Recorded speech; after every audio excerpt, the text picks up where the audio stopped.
6 aparat versus 1 sipil. Saya pertanyakan gitu loh. Lah ini sebuah bentuk demokrasi apa sebuah bentuk intimidasi?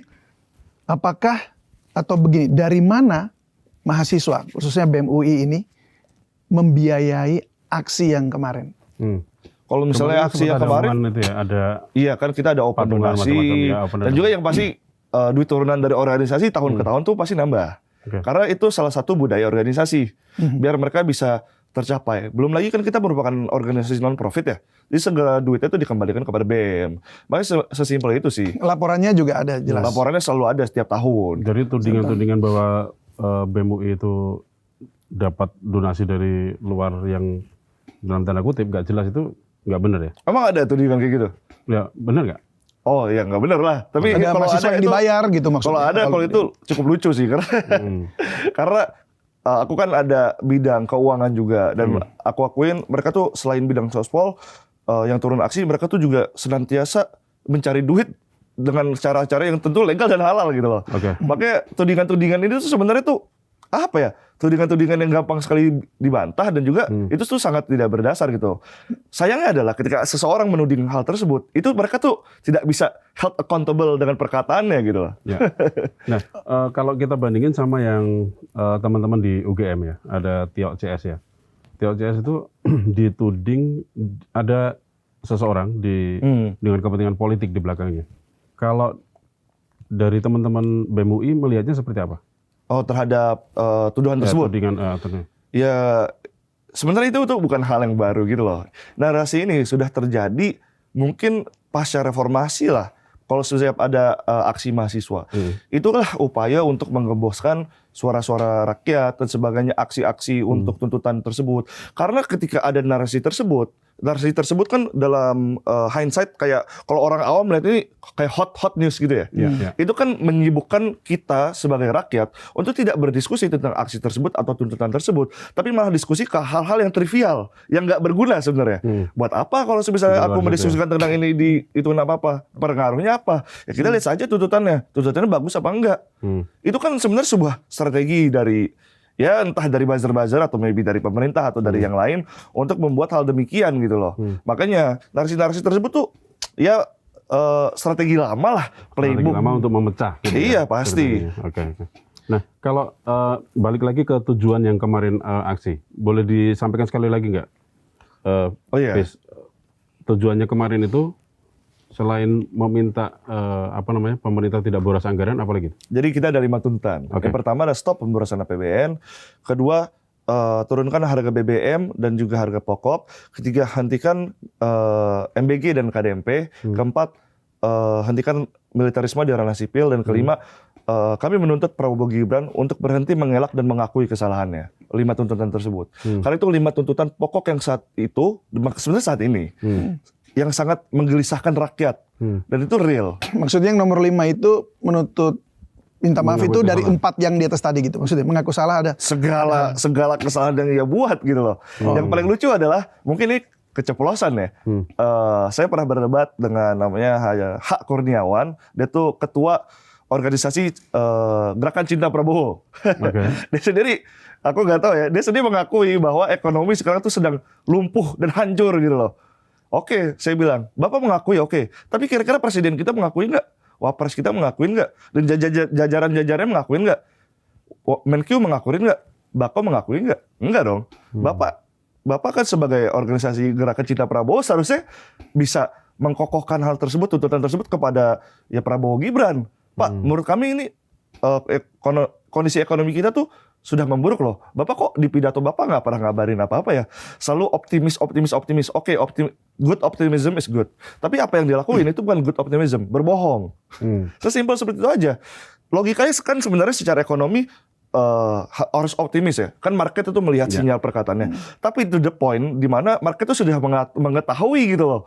Kalau ini sudah hancur, tapi ketika komunikasi pemerintahan itu masih optimis terus, ya market bakal lebih bergejolak lagi. Ya berarti lu bohong gitu loh. Kenapa tidak mengakui aja dan memberitahu hal-hal konkret dan langkah-langkah konkret apa yang dilakukan? Karena saat ini kami tidak melihat demikian. Oke, mahasiswa kan udah tahu nih bahwa ini nih ada pesan ini ada masalah di sini. Betul. Bukan cuma mahasiswa, tadi Anda katakan masyarakat juga sudah tahu. Betul. Tapi Anda tahu juga kalau Anda jadi presiden, nggak mungkin ngomongin sesuatu yang kemudian pesimistis. Jadi apa yang kemudian harus keluar dari omongannya seorang pemimpin seperti presiden untuk disampaikan kepada masyarakat yang Anda maksud dengan jujur apa adanya? Sebenarnya saya rasa kalau presiden nggak bisa menyebut pesimistis, itu tergantung konteks ya. Karena SBY, B.J. Habibie itu pernah quote on quote berbicara secara pesimistis juga. Tapi pesimistis itu kan ada takarannya ya. Bukan kayak saya rasa Indonesia akan hancur, saya rasa Indonesia akan kalah pertempuran global. Itu kan baru pesimistis yang peringkat atas gitu loh. Yang kita inginkan adalah bukan bentuk pesimistis, itu bentuk kejujuran yang terjadi.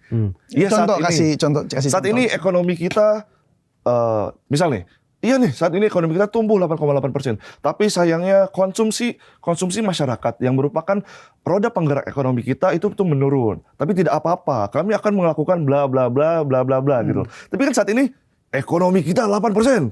Kita negara bangsa yang besar gitu loh. Terus apa yang bisa membackup hal tersebut?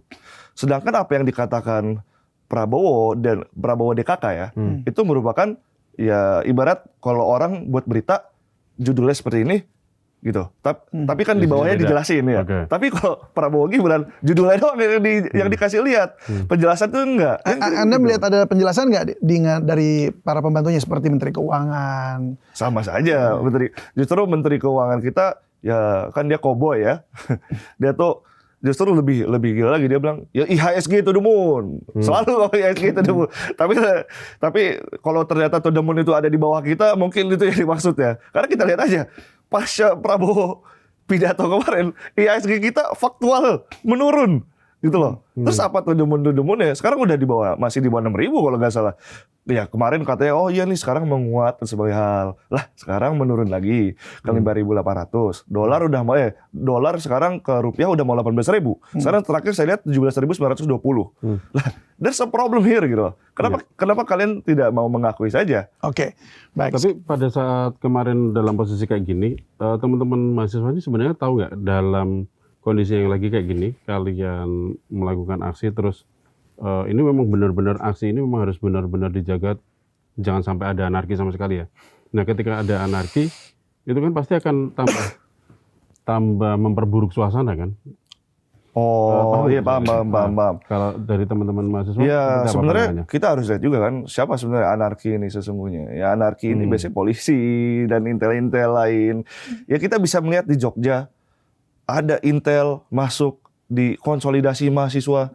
Ya itu tugasnya apa? Kalau selain provokasi dan cari informasi gitu loh. Dan pada faktualnya saya tuh di Bundaran HI itu tuh tidak pulang bersama mahasiswa lainnya gitu. Saya stay dengan masyarakat sipil lainnya. Ketika ada orang yang mau lempar botol, langsung diamanin oleh masyarakat sipil biasa. Bro, jangan provokasi dan sebagai hal gitu loh. Dan rasa untuk menjaga satu sama lain itu tuh lebih kuat daripada untuk menghancurkan, daripada menghancurkan gitu loh. Maka kita harus lihat sebenarnya yang provokator sejati itu siapa sih? Karena kan mahasiswa UI kita lihat sendiri. Kita datang dengan damai bawa tuntutan kita, malah kita bertemu dengan 4.150 TNI Polri. Ini pertama kali loh, pasca reformasi TNI turun untuk aksi. Wah itu saya rasa semua aktivis 98 sebenarnya nangis sekarang. Apa yang sudah diperjuangkan dari kemarin terbukti kembali lagi pada 12 Juni tersebut. Buat apa ada loreng-loreng turun ya kan? Bayangin, 4.150.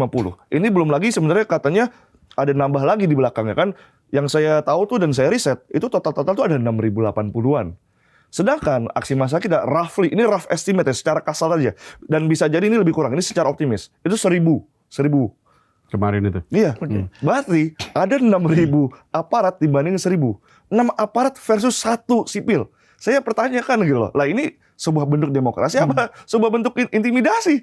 Ya, memang ini agak beda, tapi memang gini, kalau lihat kemarin ya itu ya, Anda melihatnya akan disusupi nggak? Karena begini, ada informasi juga berkata bahwa ini akan ada penyusupan gitu untuk membuat demo ini anarkis, menjatuhkan ekonomi ya. Ada informasi seperti itu. Oh iya. Apakah mahasiswa juga mendengar hal tersebut? Dan mendapat peringatan. Setiap aksi kita selalu mendengarkan informasi tersebut, ada provokasi, ada apa.